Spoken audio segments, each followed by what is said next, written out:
Hi there, my name is John Troop. I am the Volunteer and Event Program Manager at the Grand Traverse Regional Land Conservancy. Thank you so much for your interest in volunteering with us this year. We are so excited to have you and our incredible core of volunteers with us in this unprecedented year where we have more volunteer projects than ever before. I want to invite you to watch the following recording of our virtual volunteer orientation that we hosted this year. It should provide all the information that you need to get started with us.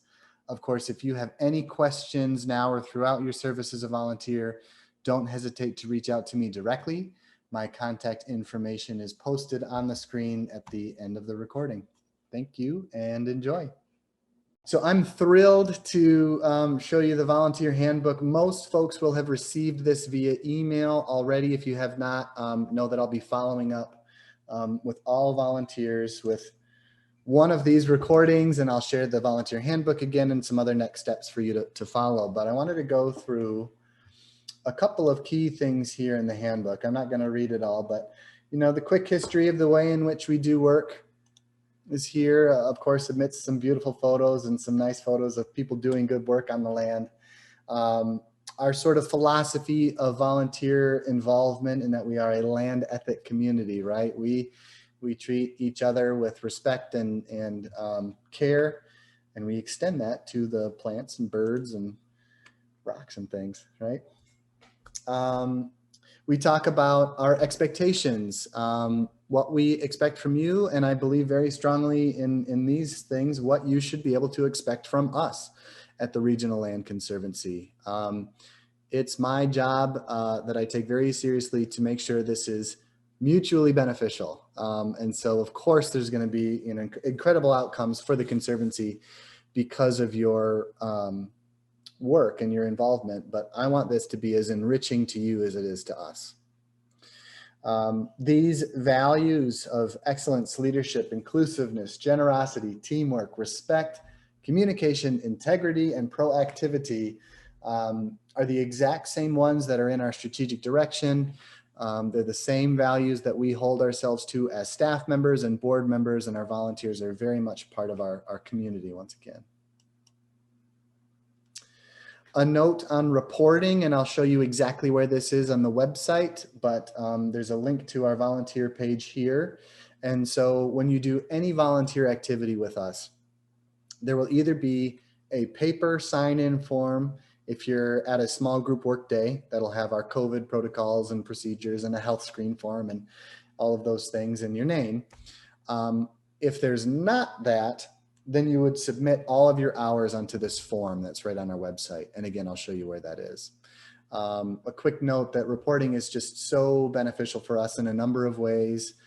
I use our volunteer hours to track the health of our different programs. I use the hours to track the success of some, different initiatives that we're launching.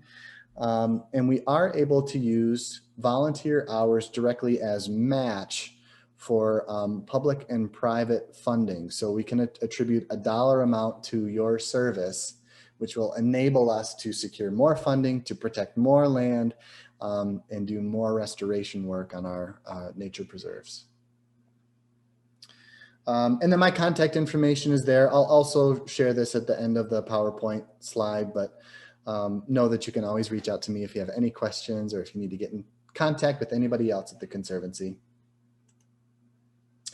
The last thing I'll talk about, you can see our different volunteer programs. These are also right up on our volunteer webpage. And this button right here, volunteer acknowledgement and agreement. So every year we will be requiring volunteers to electronically fill out this volunteer agreement and liability waiver. So it's right on the handbook. And again, I'll send that out via email after we make it through the third orientation tomorrow. I'll show you what it looks like really quickly. Quick note here, you would put your name and email here, and the form uses that information to autofill a couple places on the form. If you are under 18 years old, you would put your parent or guardian's name here and their email address, and then a copy will be sent to them via email for them to sign. If you've If you've done any real estate transactions in the past couple of years, this form will look very familiar to you. It's the same kind of tool they use, but you agree to use electronic records and signatures right here. And then you can scroll through and read all of the volunteer agreements and waivers, and then you'll get to these places where the document will call them right out to you. You just click the sign link. You can select a style. You can draw your own signature if you prefer, but I'm just going to go with the default. Say adopt and sign. Click that. And then the next ones that you click to sign will just autofill your name. And then it's telling me, okay, I need to choose if I'm 18 years old or older. So I select the correct thing. And then you can just click this button. And I know that was a lot, but it zooms you right down to the next place you need to sign. And so then again, once again, you would just click this sign button. Holy cats. And it at that point just fills in your name. But I do encourage you to read these documents. They, expand all of our same staff and board policies to our volunteers. So things like our whistleblower protection policy, our conflict of interest disclosure, our drug-free workplace policy, sexual harassment policies, and things like that, so that our volunteers are protected just as staff are. And so that should be pretty streamlined. It's been working well. This is the first year we've done it. So, if you do have any hiccups, don't hesitate to reach out and let me know. Any questions about this liability waiver or the handbook at this point?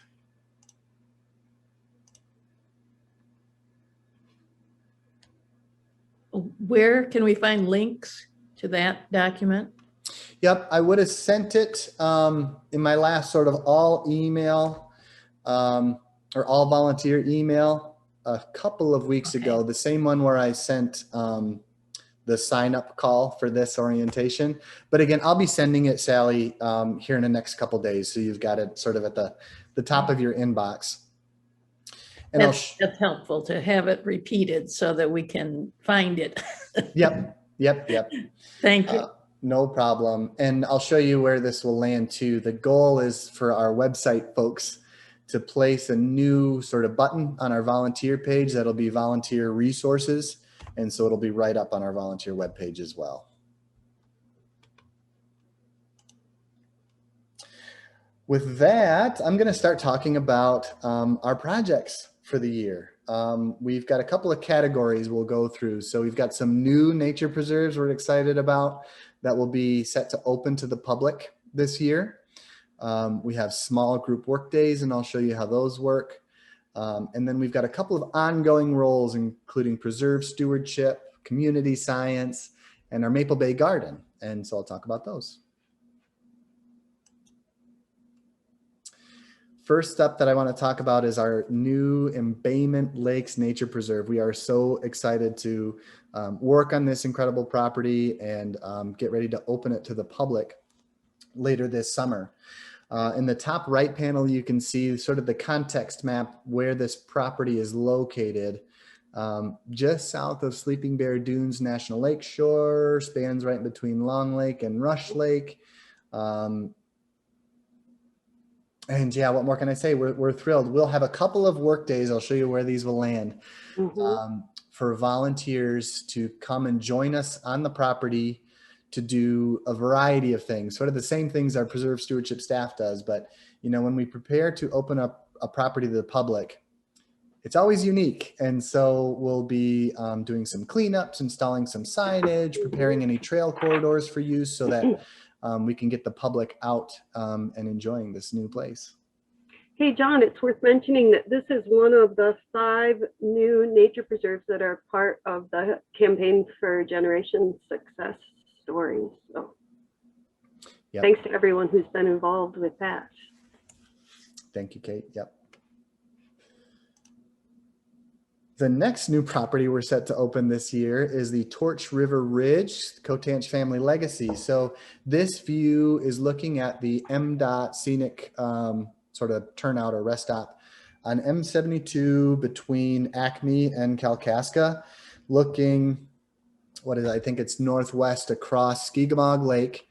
And you can see right here, there's a blue line that outlines exactly where this property is with this view, this entire ridge top.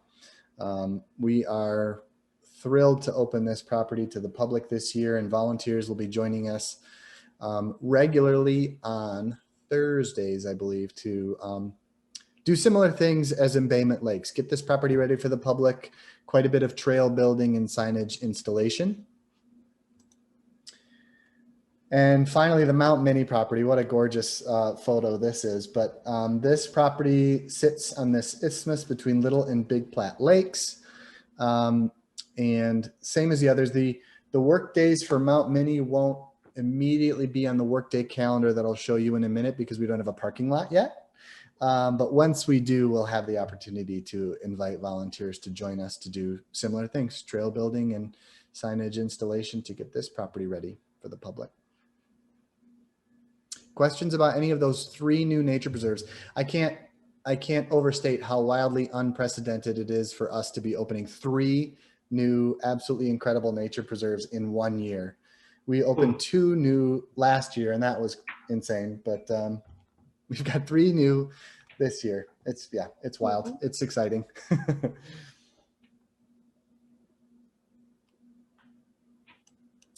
I'll keep going, but like I said, feel free chime in with questions throughout. I'm going to take you to our volunteer webpage right now to show you where some of these resources are for you so that you can return here and get the information you need.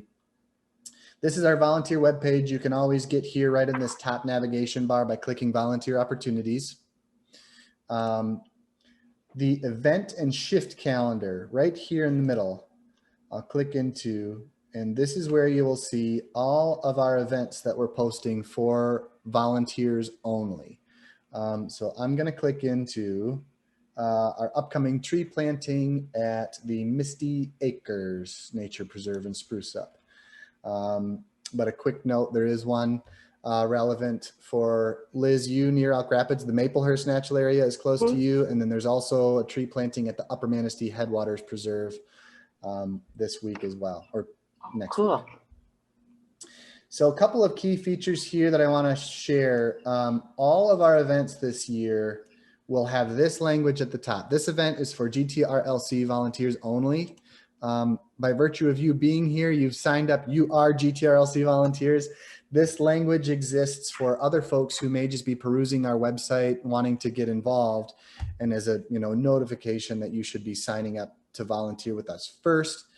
That will enable us to send our COVID-19 protocols to them and make sure that everybody's on the same page with what's going to be required. We talked briefly about the projects and the basics that are involved. Again, referring back to the fact that we're following state, federal, CDC, county guidelines for COVID-19, and that we may modify and cancel this event at any time according to those policies. A quick note in here, this what should I bring?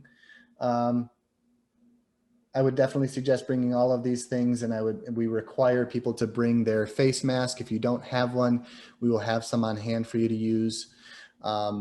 Often, we will always require folks to wear their face mask when we show up because we're going to be gathering usually around the parking lot to talk about the work we have for the day.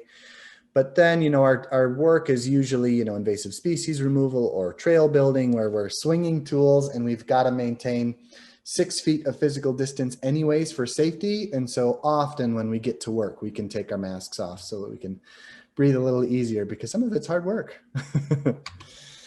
And then again, to reiterate, just for extra double cautious safety, you must have signed up to volunteer with GTRLC before participating in this event. So just another reminder. And we are asking folks to pre-register, requiring folks to pre-register for events.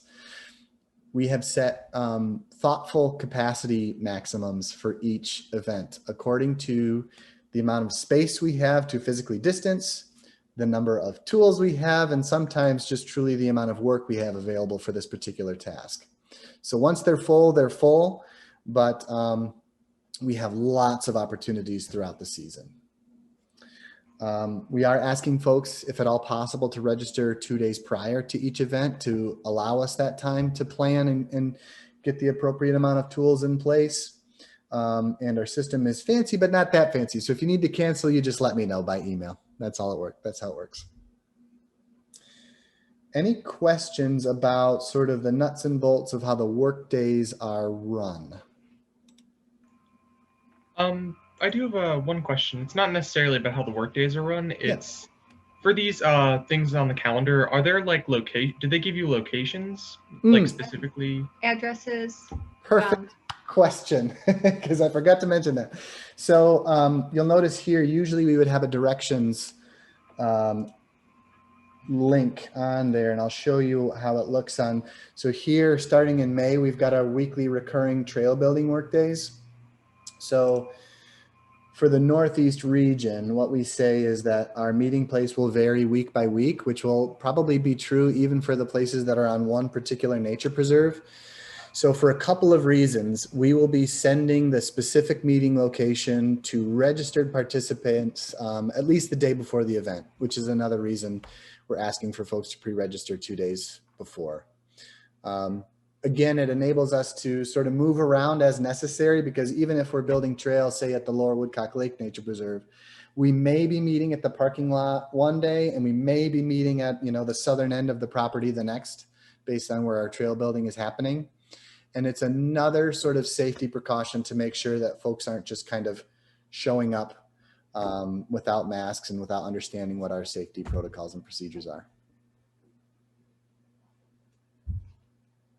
Are there specific addresses though that are? So that's an interesting question. It is remarkably difficult sometimes to secure a physical address for a place without a house. So what we'll do is we'll send a Google Map link to registered participants, and that'll take you right to like the latitude and longitude coordinates of where the meeting place will be. Okay, that makes sense. Is there like a specific map that shows where these locations are within their region? Because we're not familiar with their region. Oh yeah, I What can he see. said. Let's see. We've got just a little background noise, but I will show you. We know where Arcadia is. We've been there several times, but we're from just south of Cadillac. Mm-hmm. And so we're going to be traveling every time we come up, or he comes up, he'll be traveling, and I might be coming with him occasionally. So just kind of to get a bird's eye view of where all these places are, for him signing up, or, how long it's going to take to drive and everything. We're just curious if you have something like that. Yeah, we don't have sort of a map of the property specific to where the work days are, but I can show you really quickly here because I wanted to go through the map anyways. So you guys are asking the exact right questions. Oh, sorry. No, it's perfect. And I'm happy to chat with you afterwards too, to kind of find the best specific spots for you. But I wanted to share the map to talk about the regions anyways regarding preserve stewardship. So this is a simple Google map with little pin locations of all of our nature preserves.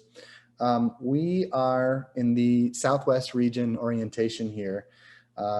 So as I mentioned before, we serve 5 counties here at the Regional Land Conservancy, and we recognize that not everybody who lives maybe down in Cadillac or in the Arcadia area necessarily wants to travel 2 hours all the way up here to the St. Clair Lake 6 Mile Lake Nature Preserve for a work day up there. Some folks do, and then they participate in multiple groups. But I'll talk about the Southwest region here. And so you can see, this doesn't show the county lines, but it's essentially Benzie and Manistee County out this way. And I'll show you on the workday calendar, you can see we will have weekly trail building and maintenance work days at the Arcadia Dunes Nature Preserve, which would be one that's closer to you. Paula Driesen, who's on the line, will be leading weekly invasive species removal work days. That'll be a tremendous help to have volunteers participating in those. The Misty Acres tree planting, so Misty Acres is right here. on the map. And so you can feel free to use this to sort of pan and zoom around a couple of particular places. But Arcadia Dunes will have weekly recurring work days. We'll have a few at Misty Acres Nature Preserve. And then quick note for this particular region, Lower Woodcock Lake, we're doing weekly trail building work days on Wednesdays. It's close to the Southwest region, but it's technically within the Central region. If you look at the map, we're looking at a number of things, but there's sort of a large divide between, you know, Lake Ann and Beulah where our nature preserves pick up. So that's just where we decided to split the hair. But we welcome folks to participate in all events throughout all regions and to submit preserve stewardship reports at any property they go hiking on. The regional email groups are really just that, an email group and a way to provide updates and relevant information to you, you know, for properties that are kind of in your neck of the woods. Hey, John. Yeah. I'm just noticing now that some of the newer preserves aren't necessarily on that map yet. That's true. Lower Woodcock Lake is and Upper Manistee is, but since Mount Minnie and Embayment Lakes and Torch River Ridge are not yet open to the public, it's not here. And so again, if you choose to sign up for one of those work days, we'll be communicating those needs via email and we'll send a link where they are. But just so you know, here is where Embayment Lakes is, right by Nan. And then up over here in between Little and Platte Lake is where Mount Minnie is in general. Those will be a lot of fun.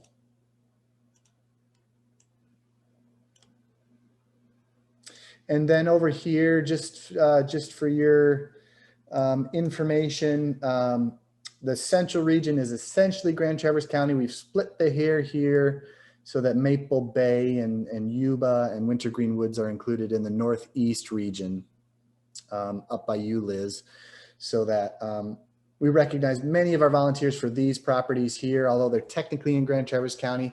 Most of our volunteers are coming from Elk Rapids anyways. And so that's why we drew the line, split the hair here.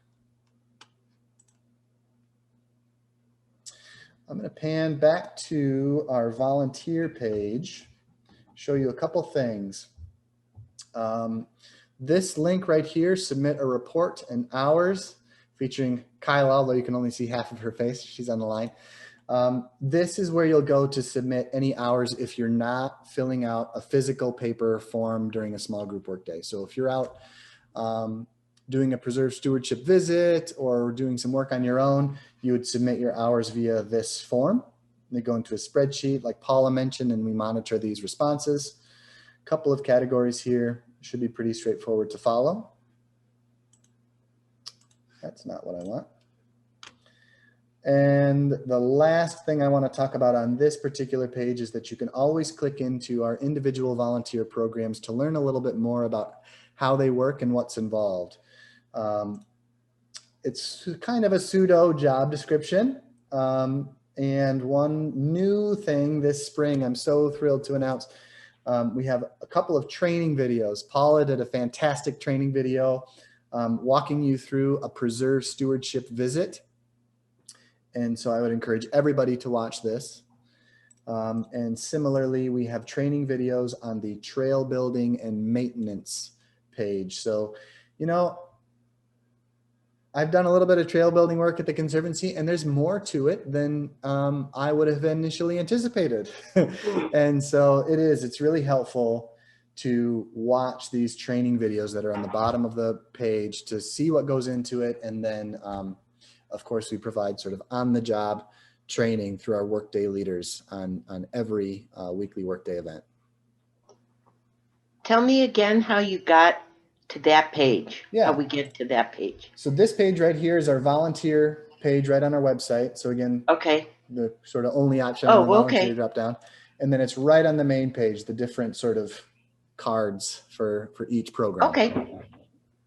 Thank you. Yeah, you'll see, quick note, hike leadership and event volunteers are on hold right now as we are not hosting public hikes or events, but the information is still up. We still want to know if you're interested in helping in those types of things, because we'll make a note of it and reach out when we're having those things.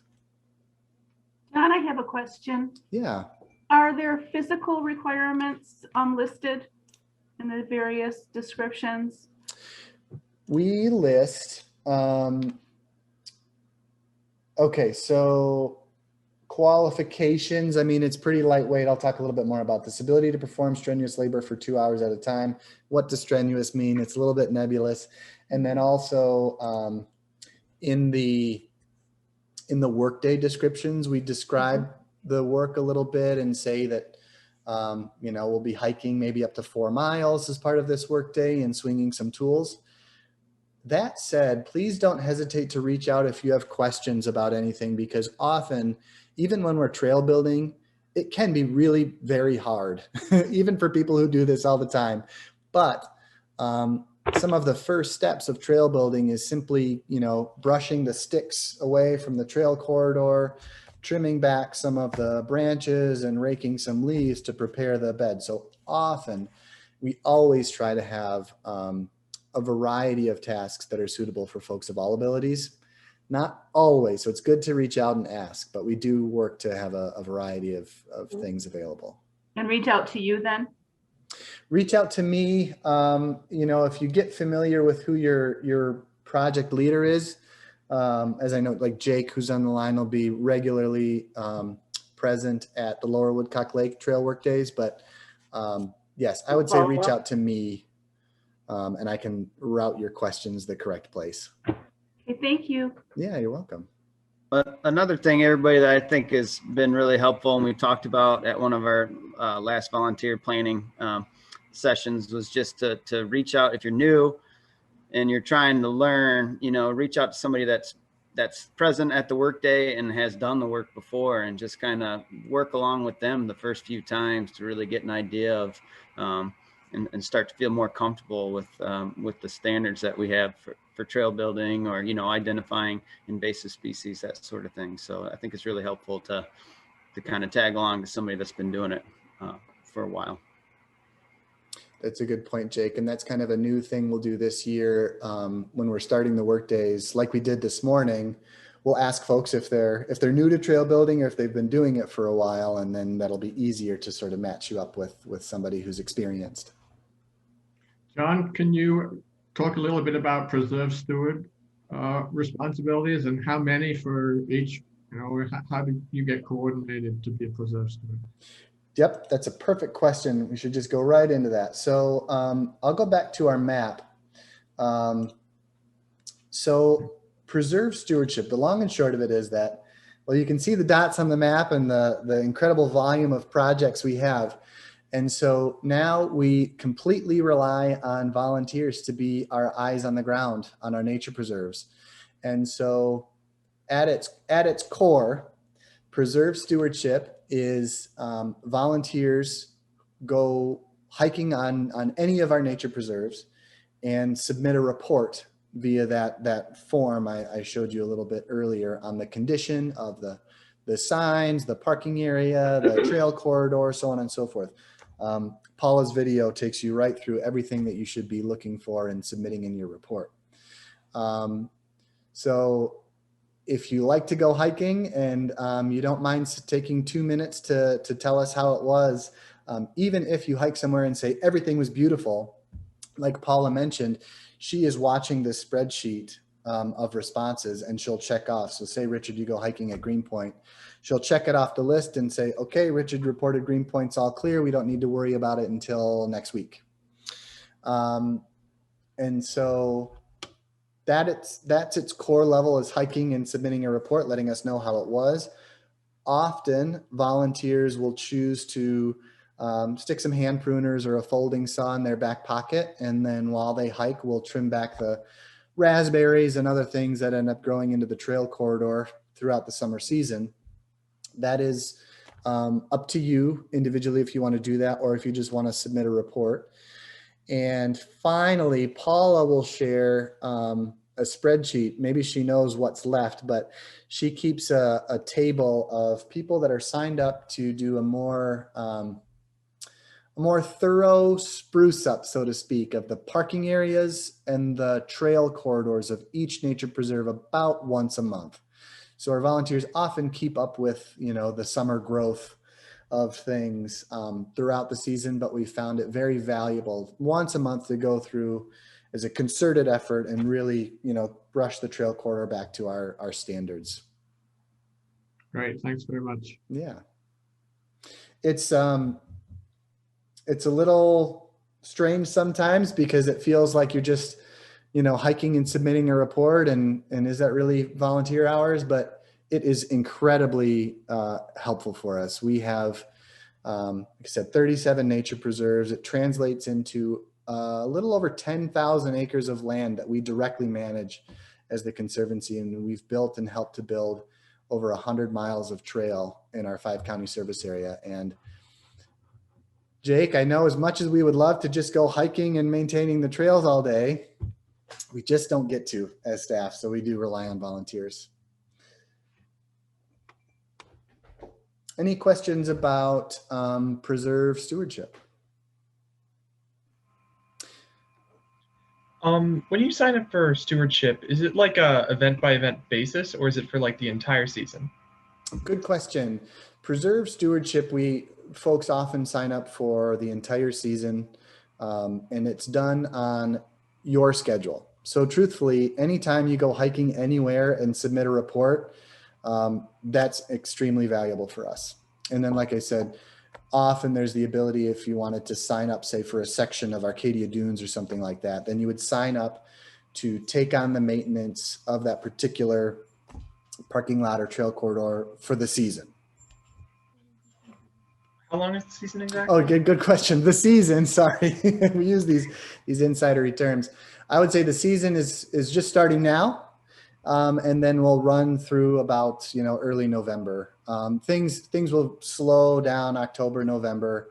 The busy season is really the summer months, May, June, July, August. And then we do a little bit of work October, and then we do the best we can to stay out of the woods come rifle season, November 15th. I would say it is important to note, if you are doing work on your own, the actual, letting us know that you've done some work is really important for a number of reasons. But one is that, we might be planning a volunteer day or something around that, clearing a trail corridor or whatnot. So just knowing that something's been done is very helpful for the volunteer community.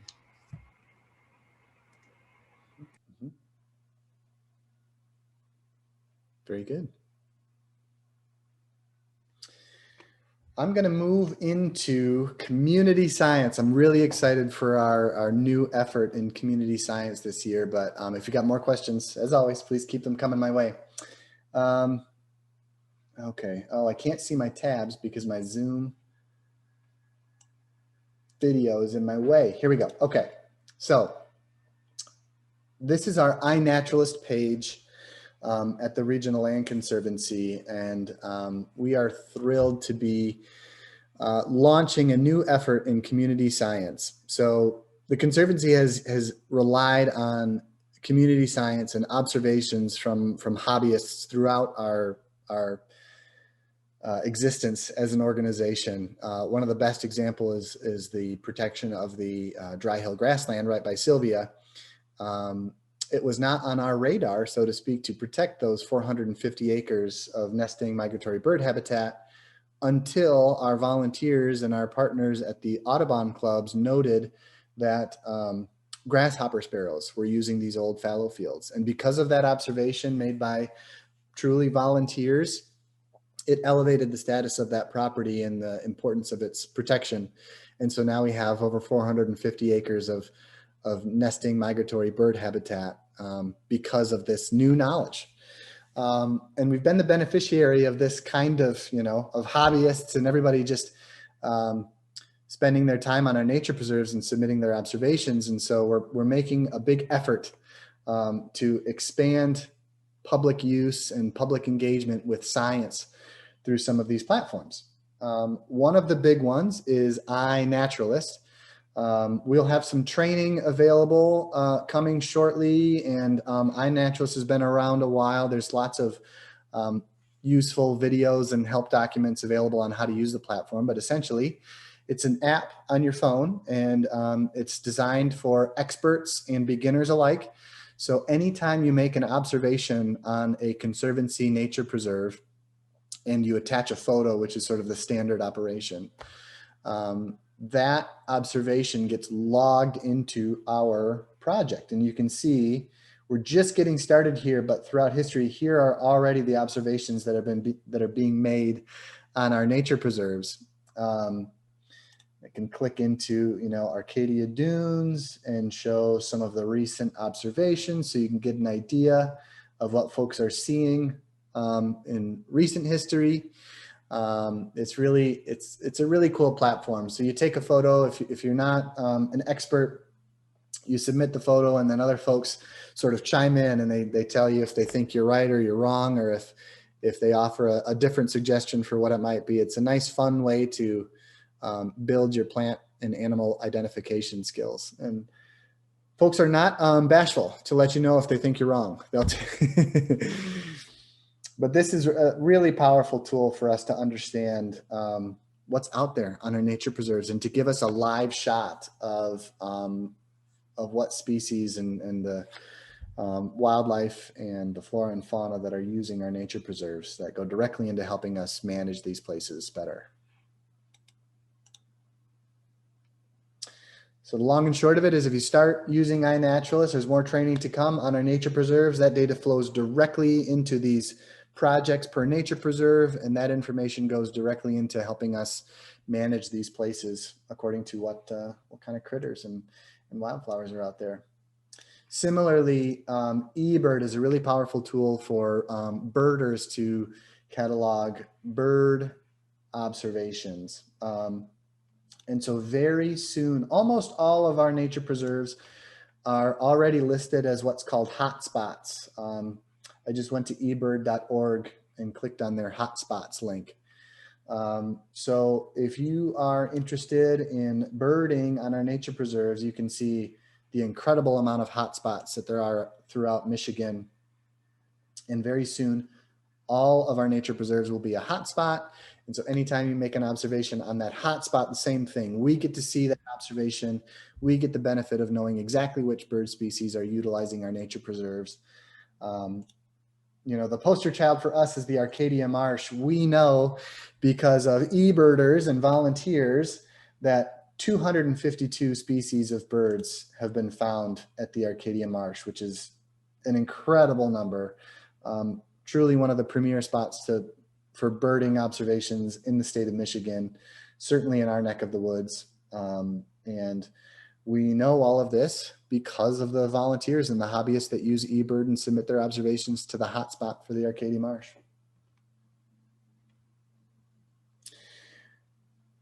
Let's see, I'm going to go back to my presentation.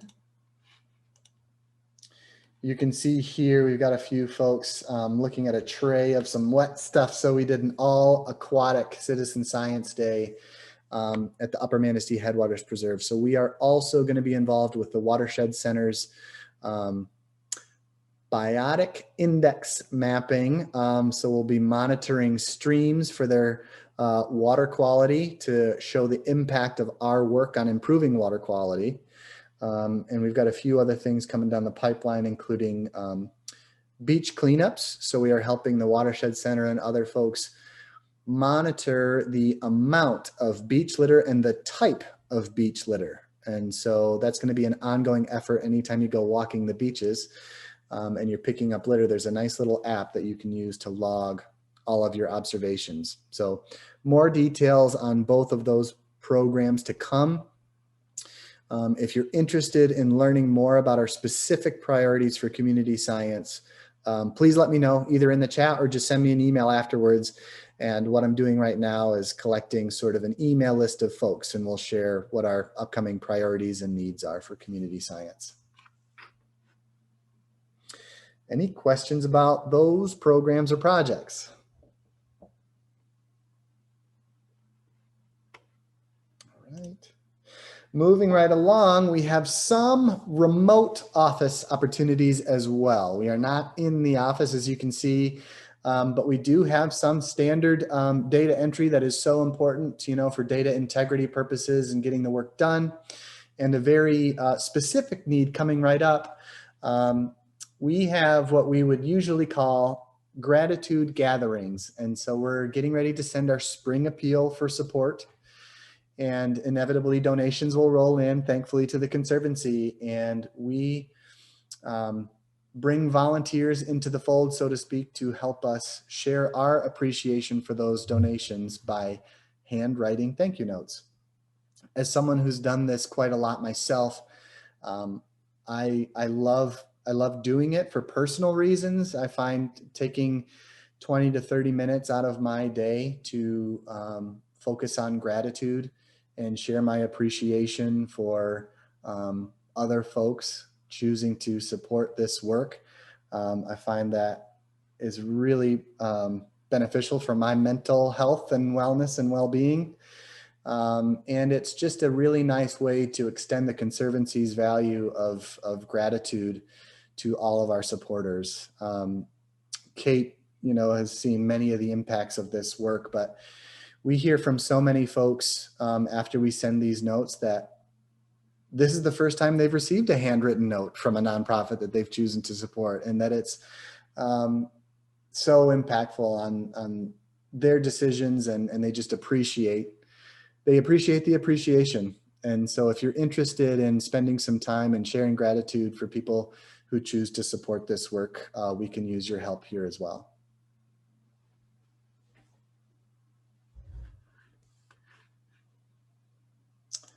The last ongoing project I'll talk about that you won't find really elsewhere on the website is the volunteer garden at Maple Bay. So we have 11 acres right around this incredible natural area that you can see the food pantry donation garden in the background there. We have a small group of volunteers that work the field, so to speak. The Conservancy provides the land, the water, the compost. The volunteers provide their labor and the plants themselves.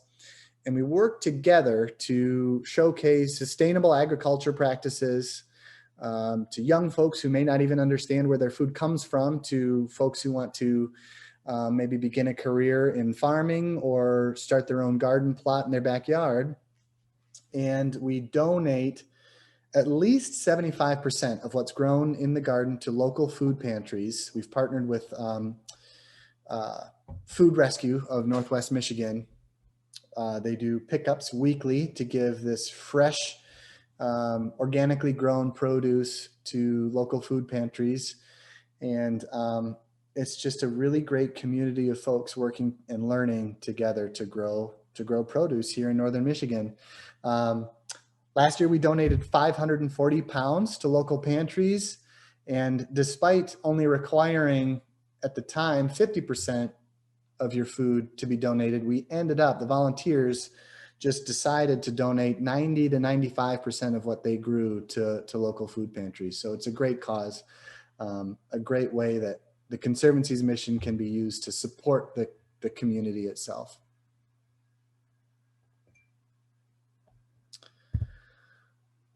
So that is it. Those are our priorities for the year. Once again, all of the work that you do enables us to be successful in our mission. We could not do this without your support. It's a tremendous task, a tremendous responsibility, and we are so grateful